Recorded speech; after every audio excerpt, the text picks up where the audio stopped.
Hello, this is my Echo PAS-2620, and today I'll be reviewing it and sharing what I think about it with you. I'll be using several attachments today, including this Echo curved shaft edger, Echo trimmer attachment with speed feed 400 head, this Echo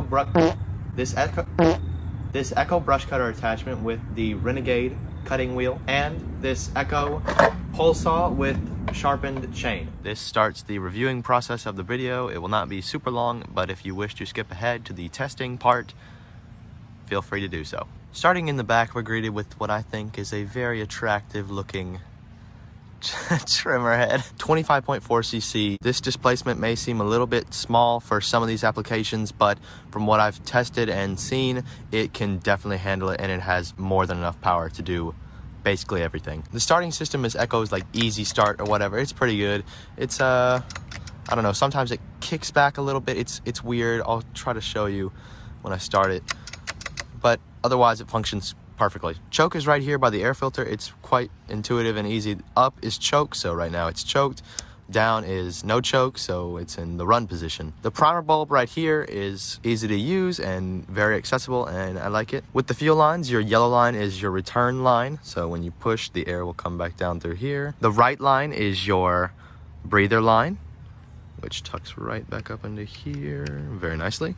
And then this is your fuel intake line, this black one in the middle. The air filter is very nice. It comes undone with one rotating screw at the top here and one at the bottom. Here is the main filter, and then sometimes it'll stay on there, sometimes it'll come off in here.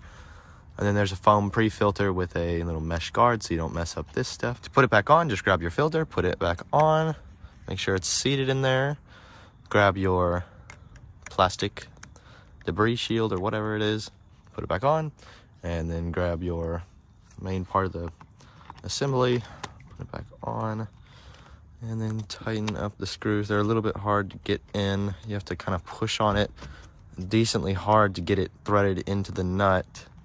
And I probably have to do it off camera because it's actually kind of difficult. They even give you a little bitty arrow right there to tell you which way to turn it to take it off in case you're stupid. Even though it was a little bit difficult to put back on and you kind of have to force it back in to get it threaded, it still beats having tools. So onto the spark plug.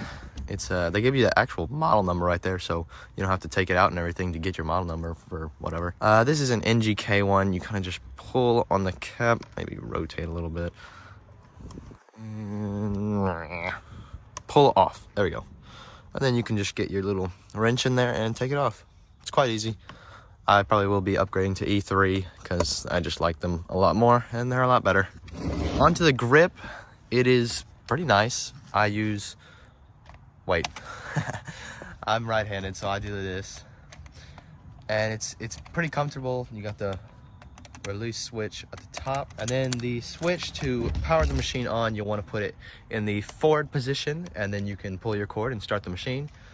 And to just turn it off, you just push it back like that and it'll shut off automatically. This hook right here is for a strap that you can buy from Echo or get an aftermarket. I would say it's mainly for longer jobs like trimming a lot, so you don't want to have to hold this the entire time. I haven't used it yet, but I do use it on one of my other Swisher models, and it is very nice. The grip here is actually set up for a right-handed person. I'm using my left hand right now because I would hold it like this when I'm actually using it.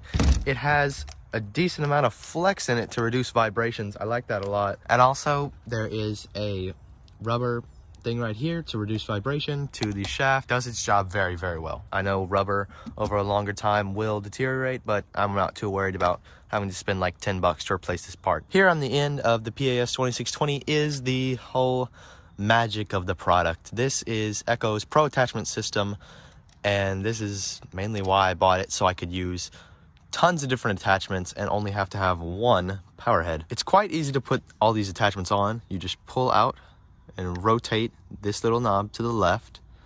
You make sure this is, you know, not tight. And here I have my trimmer attachment. I slide it in, make sure it gets threaded into that square hole. There we go. and then I turn the knob back so it'll latch in place. Now I can't pull it out, and then just as a little extra, you tighten up this and you're ready to go. So at my local dealer, this product cost me around $350 with tax. That is not on an Echo Day sales event. That is just on a normal day. I walked in and bought it. Online, Echo has been raising their prices. I recently bought the Echo PB9010T blower, which is their biggest backpack blower, and it cost me $660 with tax and $600 without tax, but now they've raised their prices to $660 for that blower, so with tax it would be around $700. I would say get your equipment while you can, because prices are going up due to a certain somebody. I made sure all the screws were tight, and they were from the factory or from the dealer.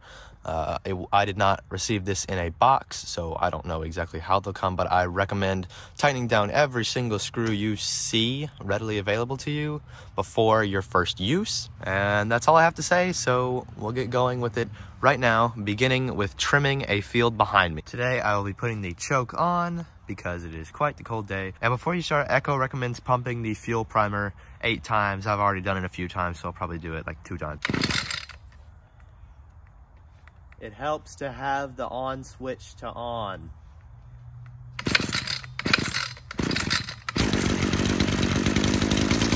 Choke off.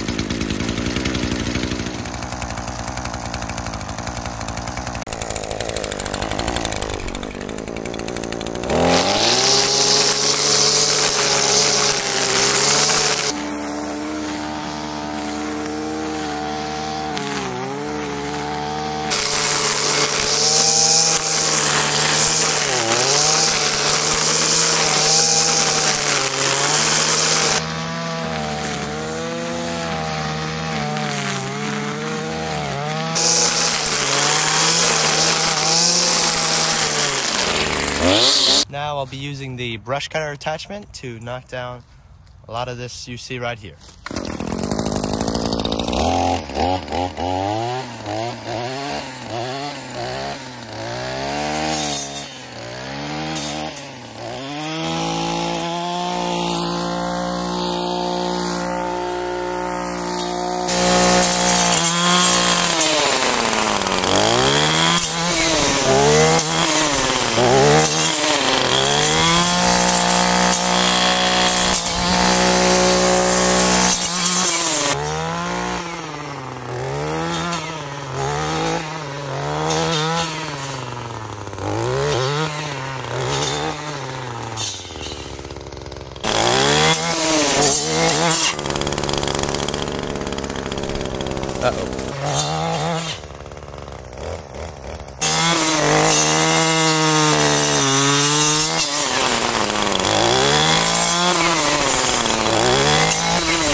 It did a great job. It cut down tons of these little trees. I've gotten stumps to about 6 inches in diameter by cutting around the stump.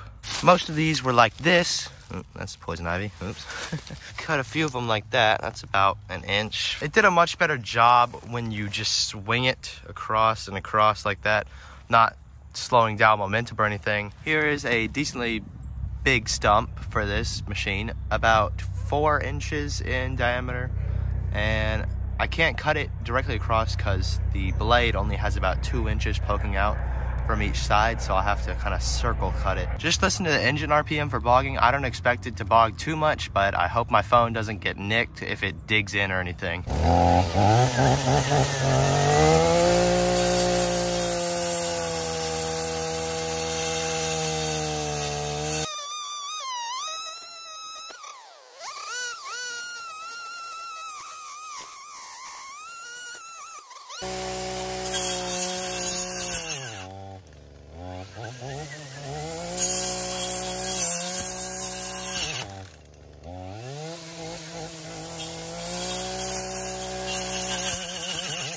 So I had to go about it in a little bit of a circular path because it doesn't have enough blade poking out to cut it in one clean swipe.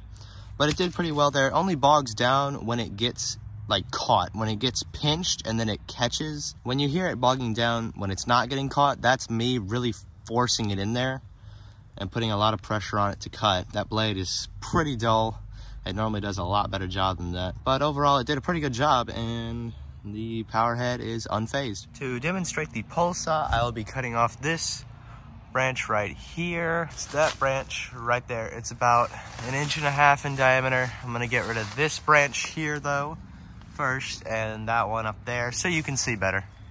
I'll film both. The chain is a little bit tighter than normal just because I just tightened it, and I don't like to have to go back and tighten it every 2 seconds just to keep it loose and performing at its best all the time.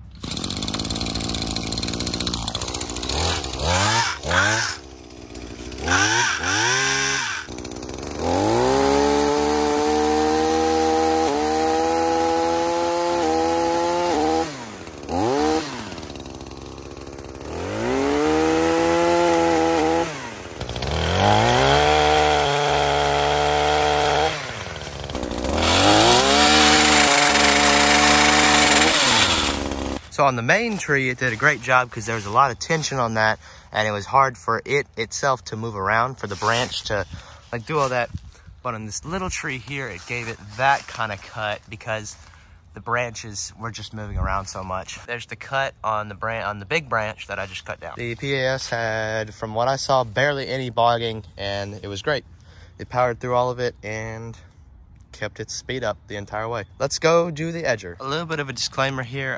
This part of the driveway does actually have a decently defined edge, and there's no overgrowing grass, but it will still be hitting dirt. The edger blade will still be contacting dirt, but I'll try it on some other places that aren't as nice. I say as nice in a relative sense.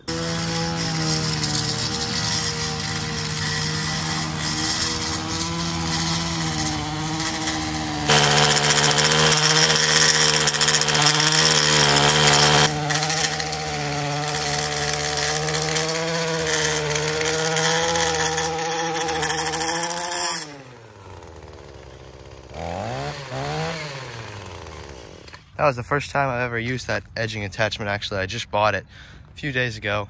I was going decently fast. It was bogging down a little bit. You could probably hear it. It wasn't running at like full RPM, and it was definitely trying to give it more juice. To me, it performed fine, and there was no bogging that would affect your performance or the cut quality or anything like that. It was just normal. This basically happens to every single edger ever from any brand.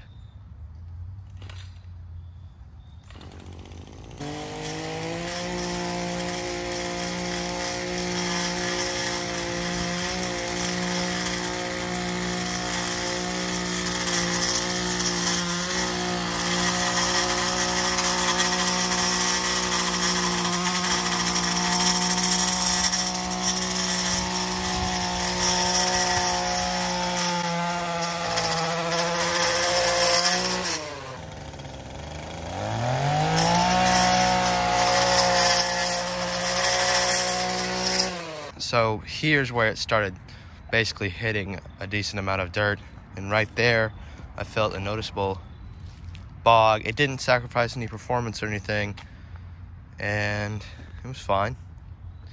Here you saw I went over it twice. It's just because it left a lot of dirt. Obviously my lawn is not like the best test for this, but it is definitely the best test for leaves when I do the blower test. In my opinion, the Echo PAS-2620 did an amazing job. There was no noticeable power issues. There was no bogging that you would not expect. So all the bogging that happened, I definitely expected it, and I don't think anything else out there can really beat it. Everything out there is like on par with this. Everything up here that is readily available for you, not for your dealer, basically, like if you had the freaking engine explode, that's not exactly easy to fix. But this and the spark plug, carburetor stuff, fuel tank, those are definitely all easy problems. If you ever have any problems with them, it's all easy to maintain. You may have seen me pull the starter twice on the second part of the edging, and that's because if you remember at the beginning of the video, I said it did something weird with the starter. That was it. It would come out a decent amount, not this obviously, but it wouldn't come out all the way to where it had enough spin on the engine to start it. And then I had to pull it again, and it got rid of the issue, and it just pulls it and it starts. Fuel tank, literally used like a teaspoon. Going through all those 4 different attachments, the attachment system was extremely easy to use and I love it. The engine was pretty quiet, but I still want to mention that wearing earplugs or earmuffs is definitely a smart thing to do. On the topic of safety, you definitely want some gloves. These are just cheap ones from Harbor Freight. They're like 10 bucks. Pretty good too.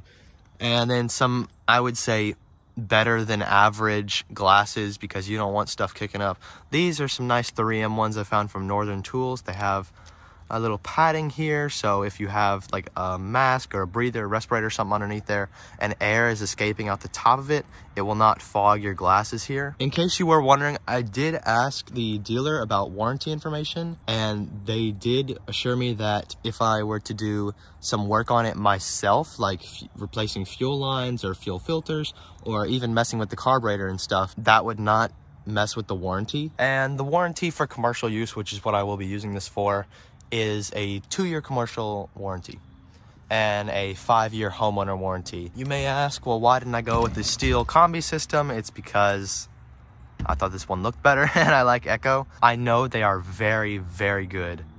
And I know that a ton of people love them, but it's just not for me because this was quite cheap at $350. I'll look up the price now. I just looked up the price for the comparable steel, which I believe is the steel KM111R. It has 1.4 horsepower, and this is 1.35 horsepower right here. It was about almost $100 more. That is a noticeable price gap. So I would say this, you get a lot more for your money. I did some research before I bought the products, and I saw on the steel that the air filter and the spark plug and everything, to get to them, you actually have to have tools with you. So say something comes loose, you would have to have tools to take off like a cap like this right here to get to it. Also, the steel is just ugly.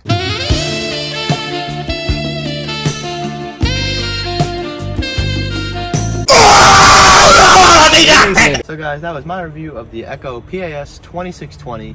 I think it's a great power head. It's a great bang for the buck. I'm very glad that I bought it, and I definitely recommend that you buy it.